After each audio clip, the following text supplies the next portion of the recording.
Kalau seandainya pawang hujan ini ditarik di Jakarta, mungkin Anies nggak terlalu bingung. Jakarta biar gak kebanjiran.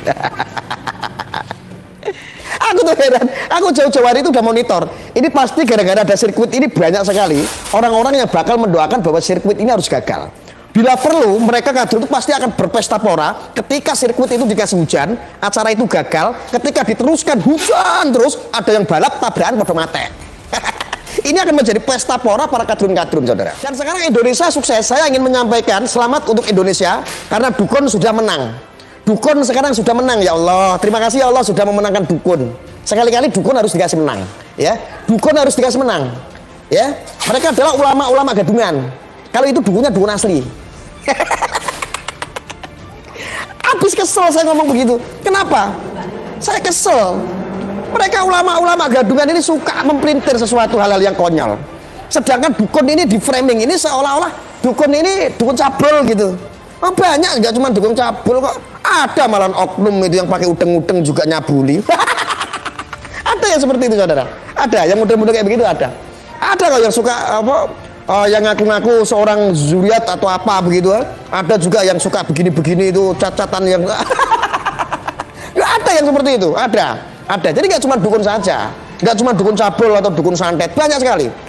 Banyak orang-orang ulama-ulama itu nyantet banyak. Yang ngaku pendeta, yang ngaku pemuka agama nyantet banyak sekali, nyantet orang, membunuh tanpa menyentuh lewat medsos, lewat provokasi, lewat ideologi, lewat paham-paham ekstrim, lewat paham-paham radikal. Disantet otak-otaknya itu masyarakat Indonesia. Masyarakat Indonesia disantet otaknya sampai apa coba? Sampai bocor, sampai ada yang sakit. Sakitnya menjadi radikal. Radikal habis itu matinya jadi apa? Jadi teroris. Contoh, ada yang mati di jalan tol.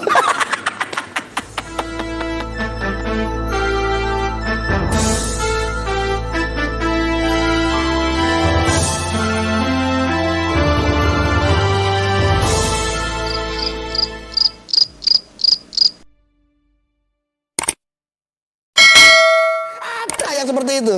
Itu juga dukun sama itu, nyantet itu. Jadi gak cuma istilah dukun saja yang jelek gitu loh. Ya, kita tahu semuanya saudara-saudaraku. Indonesia itu tidak lepas daripada orang-orang sakti, orang-orang yang berilmu. Jangan pernah kamu mungkiri. Ketika kamu mengenyam sebuah agama, tiba-tiba kamu memusuhi budayamu sendiri. Ketika ada orang yang berdoa, kamu kait-kaitkan dengan kedukunan, kemusyrikan dan lain sebagainya. Konyol otak Anda di mana? Orang berdoa, orang melakukan sebuah ritual. Ritual itu adalah hubungan antara insan dengan kepada sang Khalik. Apapun itu agamanya, sesuai dengan keyakinan masing-masing. Mereka berdoa, ya Tuhan, tolong ya Tuhan, saya meminta ya Tuhan, supaya awan ini mau ditaruh di sana biar hujan. Ini kan meminta, ini kan berdoa. Kecuali ini, ya iblis, ya dajjal, ya setan-setan bersorban, ya setan-setan yang pakai itu, oknum-oknum yang menggunakan kitab-kitab. Ya contoh kalau ada pendeta oknum kayak begitu, ya iblis yang menggunakan Alkitab seandainya ini. Ini buat yang oknum-oknum aja. Saya tahu ya ulama-ulama kita tidak ada yang seperti itu. Kiai-kiai kita pasti mantep. Pendeta-pendeta yang di agama Nasrani juga baik-baik. Ini berbicara oknumnya. Kecuali seperti itu, ya Dajjal, tolong ya Dajjal, pindahkan itu ya Dajjal. Tolong pindahkan itu awan supaya nyampainya ke sana di Jakarta. Buat nolong ya Al-Qadruni Al-Anisi, ya Dajjal, tolong pindahkan. Kecuali seperti itu. Paham nggak apa yang saya sampaikan di sini? Intisari yang saya sampaikan paham nggak? Makanya berpikirlah yang cerdas. Orang meminta sama Tuhan, orang berdoa, orang melakukan ritual. Dan ini diakui oleh dunia. Dunia melihat itu bahwa Indonesia ini ternyata sakti ya, punya pawang ya. Orang Amerika nggak ngerti yang namanya pawang hujan. Orang Inggris nggak ngerti, apalagi orang Rusia. Ayo, kalau seandainya Rusia perang sama Indonesia, cukup aja pawang-pawang hujan itu disuruh berdoa, suruh keluarin. Orang-orang pawang itu dipercaya sama Tuhan. Ketika Rusia menyerang Indonesia, seandainya Ukraina menyerang Indonesia, cukup aja gunakan pawang-pawang hujan biar tangki-tangkinya kebanjiran. Ini harusnya kalian apresiasi. Lah orang Indonesia kok malah caci maki. Orang Indonesia sendiri bukannya bangga dengan budaya-budaya yang kita punya, dengan kultur-kultur ya, kebiasaan orang-orang Indonesia yang setiap daerah itu memiliki kelebihan-kelebihan kultur budaya. Kelebihan-kelebihan ini kan banyak orang Indonesia. Bukannya Anda bangga, pokok malah nyinyir, malah mensirik-sirikan, malah Dibilang syirik lah, dibilang murtad lah. Sedangkan dunia itu mengakui kalau si Rere, si pawang hujan itu sudah melakukan hal yang baik. Setidaknya sudah berusaha mendoakan supaya ya Tuhan, tolong ya Tuhan, jangan hujan di sini ya Tuhan. Kasihan Bapak bangsa kami sedang mengadakan acara, ada kegiatan ya Tuhan. Ini menjadi sorotan dunia ya Tuhan. Dunia alam semesta punya Engkau ya Tuhan. Tolong ya Tuhan, pindahkan awan itu ya Tuhan, yang sebelah sana ya Tuhan. Supaya apa? Jatuh hujannya nggak di sini ya Tuhan. Kalau nanti hujan terus licin Tuhan. Kalau licin nanti Tuhan, yang balapan motor itu tabrakan mate ya Tuhan. Kalau mate yang disalahin Jokowi lagi Tuhan. Kenapa? Sudah sering terjadi, orang sendal jepitnya hilang saja nyalain Jokowi. Bojone cerai pegatan goro-goro dadi lon juga nyalain Jokowi ya Tuhan. Tolong ya Tuhan, kali ini kabulkan ya Tuhan. Dikabulkan. Doanya si Rere dikabulkan. Dan semua dunia itu mengakui, hanya orang Indonesia saja yang kebanyakan menghujat. Siapa yang menghujat? Kadrun-kadrun yang mendoakan supaya hujan turun. Bro, saya mau kasih tahu sama kamu ya. Saya kasih tahu orang-orang yang sudah mabuk agama sampai detik ini ya. Sedikit kamu saya kasih sekolah. Pelajaran ini tidak ada di sekolahanmu. Bahkan di kiaimu nggak ada. Kalau kiaimu kadrun, saya kasih pelajaran. Apa salahnya dukun? Apa salahnya dukun? Mungkin tanya bapakmu sama mbahmu. Mungkin dulu bapakmu, mbahmu itu diselamatkan oleh dukun waktu ngelahirin, sehingga bapakmu itu dikasih hidup sampai sekarang. Bentuk modelnya masih modelnya seperti manusia. Saat lahir keluar, ari-arinya itu nggak salah potong. Itu yang motong itu dukun. Jadi nggak salah motong ari-ari. Ya, saya kasih tahu. Coba tanyakan sama bapakmu.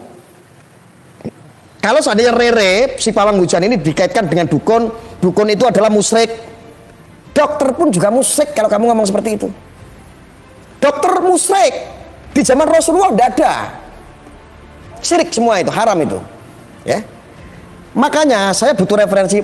Tanyakanlah sama bapakmu sama mbahmu, mungkin saja mereka semuanya itu lahir dulu sama dukun. Karena dulu di kampung itu belum ada puskesmas. Dulu di kampung belum ada dokter masuk desa, adanya dukun baji. Tanya sama dukun-dukun itu. Lalu apa buruknya dengan dukun? Dukun ini yang memframing adalah kalian sendiri. Dari dulu ketika ada ucapan ya ukti, ya abi, ya umi, ukti-uktian itu gara-gara semenjak ada ukti-uktian aja. Memframing semua kultur-kultur yang ada di Indonesia yang kira-kira dibentur-benturkan dengan agama menjadi buruk, menjadi jelek, seolah-olah kata-kata istilah yang tidak ada kearab-arapan semua syirik. Dulu suwok namanya, suwok diresii namanya. Kalau di Jawa itu suwok di budaya kami ya, entah kalau di daerah Anda. Sekarang, zaman sekarang namanya apa? Ruqyah. Ruqyah sekarang diibui apa supaya lebih halal? Kalau ruqyah itu katanya ada apa siah-siahnya, sekarang ditambahin lagi ruqyah syar'i. Biar apa? Biar halal. Ruwet pikiranmu. Saya jujur orang Indonesia malu sama kelakuan-kelakuanmu itu semua itu kayak begitu. Enggak kiai-kiainya yang mengajarkan seperti itu, enggak habib-habibnya yang mengajarkan seperti itu, enggak ulama-ulamanya seperti itu. Tetapi saya yakin habib, ulama, kiai, ustadz seperti itu sebetulnya di Indonesia enggak ada. Itu hanya oknum saja. Ya ukti, ya umi, ya abi. Indonesia bro, ini Indonesia. Kalau mau ngaji, ya ngaji Arab. Kalau mau baca Al-Quran, ya Arab. Kalau mau sholat, ya Arab amalannya. Tapi nggak usah sok ke Arab-Araban. Ya, sehingga ada si Rere aja sebagai pawang hujan saja kamu kait-kaitkan dengan dukun. Setelah kamu memahami dukun, kamu kait-kaitkan dengan musyrik. Yang musyrik itu otakmu, bukan Rere, bukan. Rere sudah melakukan sesuatu yang baik untuk bangsa negara dengan cara berdoa sesuai dengan keyakinannya. Allah tidak melihat agamamu apa, tetapi Allah melihat akhlakmu apa, doamu apa, mintamu apa sama Allah. Allah akan mengijabah ketika itu benar dan baik. Kalau Islam kita berpuasa, kita dikasih isyarah, kita dikasih karomah sama Allah, ilmu langsung karomah dari Allah. Mereka orang yang keyakinannya lain, dikasih ilmu juga, dikasih kelebihan juga. Apa yang jadi masalah tentang perbedaan agama, tentang keyakinan? Allah kita itu maha besar, maha rahman, maha rahim, maha perkasa, maha sakti. Kalau Allah tidak menghendaki Kristen, Hindu, Buddha, kun fayakun, mau diar gue Hindu, Buddha, Kristen, hancur semua sudah. Kenapa Allah masih menghendaki? Artinya urusan agama, urusan keyakinan adalah urusan manusia dengan Allah sendiri.